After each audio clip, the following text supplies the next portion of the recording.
Good afternoon from the forecast office here in Sullivan.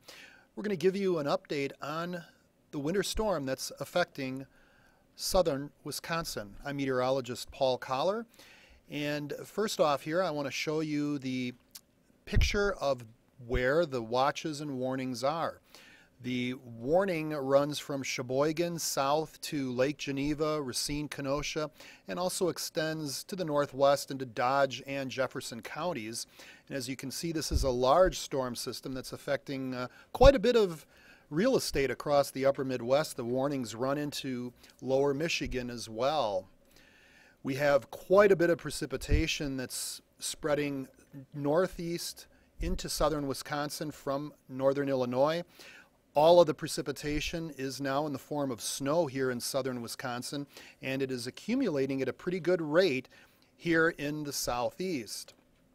So here's our thinking on snow amounts as we proceed through this afternoon into tonight. You can see the southeast corner is where we think the hot spot will be with 8 to 9 inch amounts.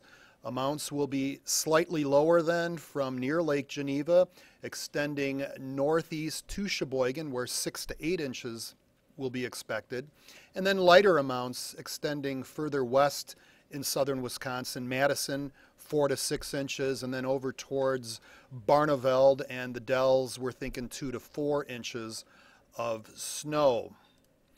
And here's a kind of a zoomed in version of these snow amounts. This is run from our forecast database.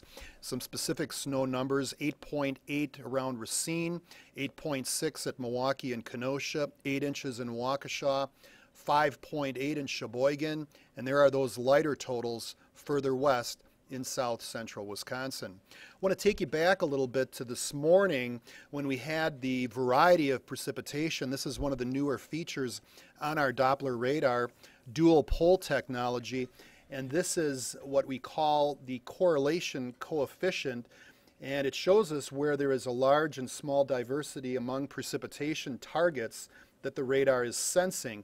And you can see early on at about 9:09 when the first image was taken that there was quite a bit of yellow and even some greens mixed in, and that showed where the precipitation type was varied.